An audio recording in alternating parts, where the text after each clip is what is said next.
Hey everybody, welcome back to the channel here at SilverSilk and more. And I'm excited about today's project. We are going to work on some fabulous dangly earrings that are, I don't know, just so exquisite. I love all the multi-textural elements that are in it. You got some sparkles with the crystals. You've got that great metal pieces that are in it. And you've got the leather, the knitted leather chain that's new to SilverSilk, new-ish. I brought it back, but in different colors, and I'm excited to use the punch of red. That is the only real punch that any color could offer, I think. I don't know, maybe there's some other brighter colors that I've yet to experiment with, but in any case, I'm going for that punchy red today. I'm going to go ahead and show you the project that we're going to be working on. Love this. I love all the different concentric circles, working with the teardrop shape. Oh, just gorgeous.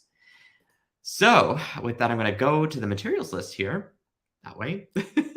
And I'm also going to flip around onto my table so I could show you the earring up close.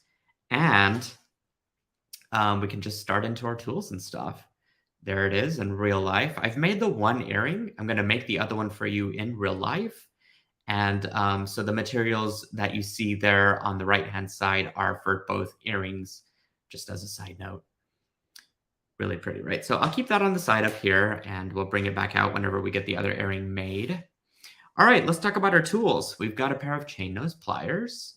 We've got our round nose pliers. And we've got some cutters. These are used for, well, this is a pretty good brand, excuse me, Lindstrom. I use them for beading wire, craft wire. I've used them for thread. I've used just to cut just about anything. I've even used it for memory wire, which is really not recommended, but they've stayed sharp. And I've had these for nearly 13 years, believe it or not. So I really dig the brand. They're great. And then these guys are from Weber's. And also the wide nose pliers. And I've dipped it in a product called Tool Magic, which creates a rubberized ending. We'll need this for our SilverSilk end caps specifically. We'll be using these to crimp them shut. The Tool Magic provides a protective layer so that the metal of the pliers isn't going to cause any abrasion on the bindings themselves. It'll give you a good grip on whatever it is that you're holding.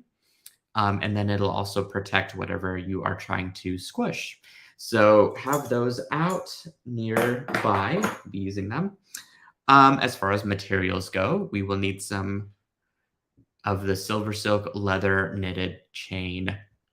This is a leather cord that is 2.4 millimeters in diameter, and it has a knitted sleeve around it.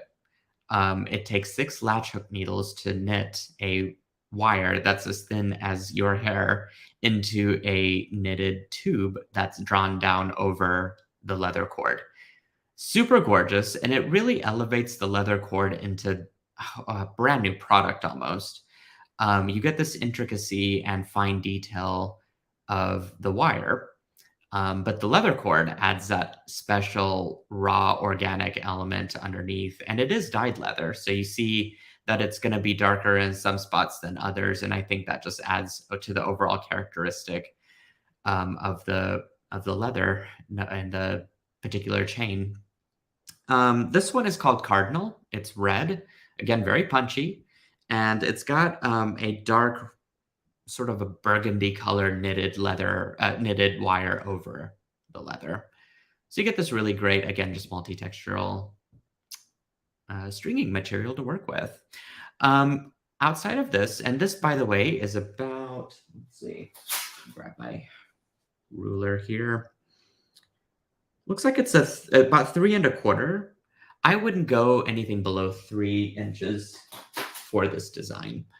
So 3 1/4 is going to be great because you're going to also eat up a little bit at the end here into the triple strand end caps, which actually brings me to my next material. This is the triple strand end cap. We're going to be using these a little differently today because we have a little bobble in the middle, as you can see here. And so I'll show you how to connect that into the middle channel of our triple strand end cap. But the end caps are very cool. They have little teeth inside of it so that they will grasp onto whatever it is that you decide to stuff inside. In this case, it will be our leather chain, and as well as a little piece of wire that will stick into the middle. And my findings are special in so many ways. Not only are they custom made for silver silk, you get the little stamp on it as well, but the plating, especially, is very high quality. The interior core metal is brass, which means that it is a very sturdy, a very strong metal that whenever you crimp this together, it's not going to go anywhere. You can open it up with a little bit of elbow grease, but whenever you crimp this shut, it's going to stay permanent forever. And the plating is high quality that's, applied over this so that the lifespan of the crimp or other findings that I carry is going to be pretty sustainable over time. So just something to consider. And this is dark rhodium, by the way, in its color. And then we've got 2-inch head pins. All right, here we go. Okay. We'll also need 2 earring wires, which look like this. Okay, actually, I should put this out all organized over here. And we've got a jump ring. Well, 2 of them really. This is one thing to note because we want to make sure that we are able to string through not only the leather cord, but our materials down the list here, our Hammertone rings, which look like this, which I'll talk about here in a second. So yeah, you want to make sure that the inner diameter is 6 millimeters, and then the outer diameter could be 7 millimeter. And it depends on what, gauge the jump ring is. In this case, the gauge for this one is 20 gauge, but I've seen thicker jump rings used successfully. So yeah, I would stick with the 20 gauge 6 millimeter inner diameter jump ring. And then I've got a couple bicone crystals. So pretty. This is in sort of a dark garnet green color. Okay. I've got, let's see, and speaking of Hammertone rings, here's both of them.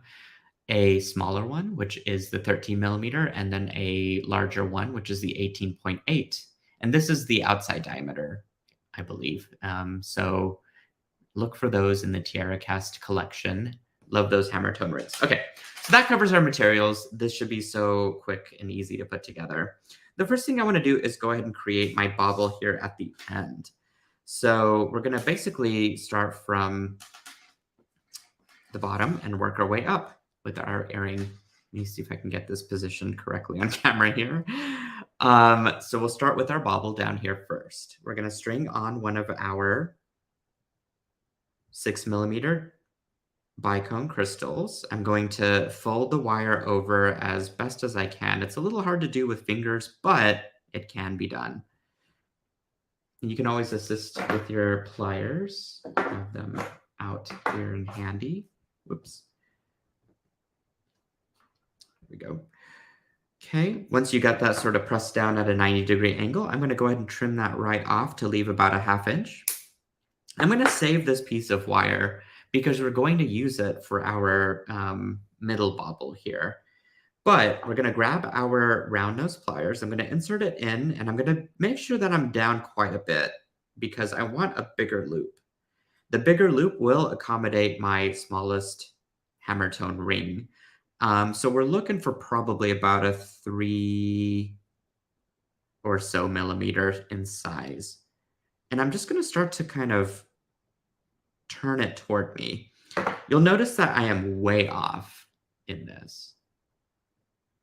Okay, what I'm going to do is actually trim off part of my circle here.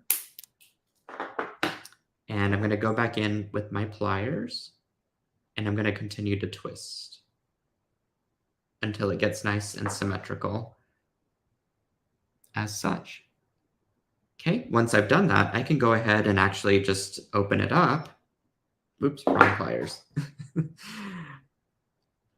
And I can insert my Hammertone ring right in.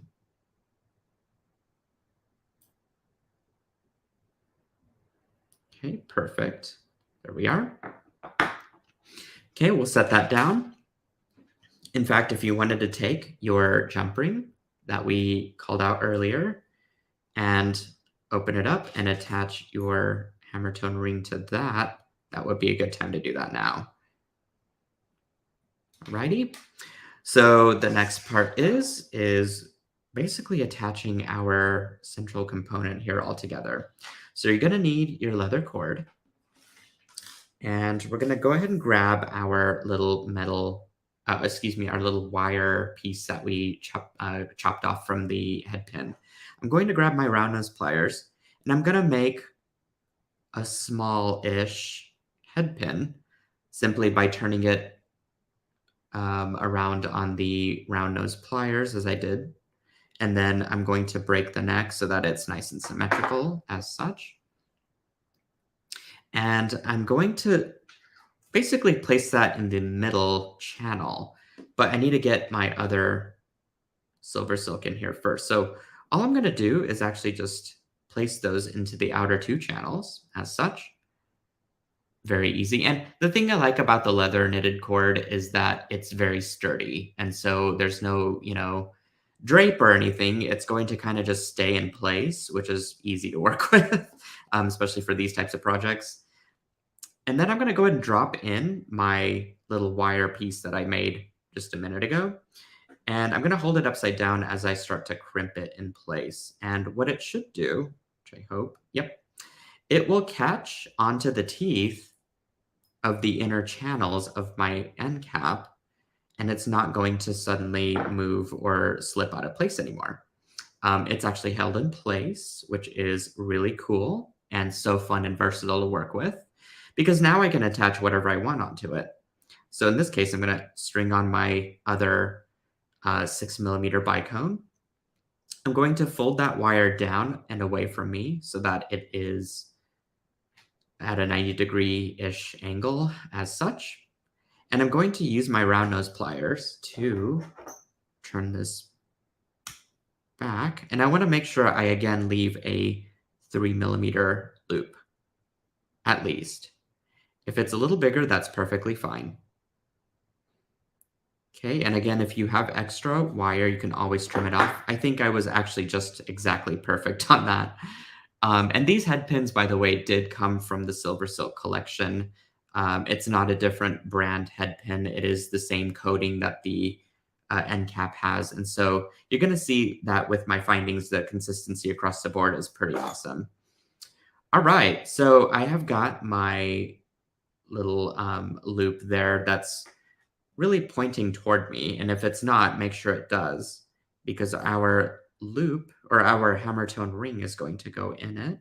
So I'm just going to lift it up, insert the Hammertone ring, and then close it back down as such, so that that's all now nicely attached. If you need to make a couple adjustments, you can at this point.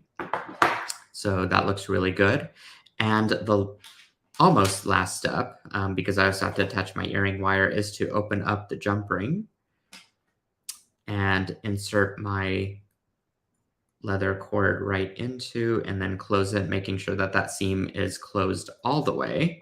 And then the final step is to apply or attach, the earring hook. So I'm just going to open up the loop a little bit, slide that right in, and then close it with my fingers. And boom, we have both earrings finished.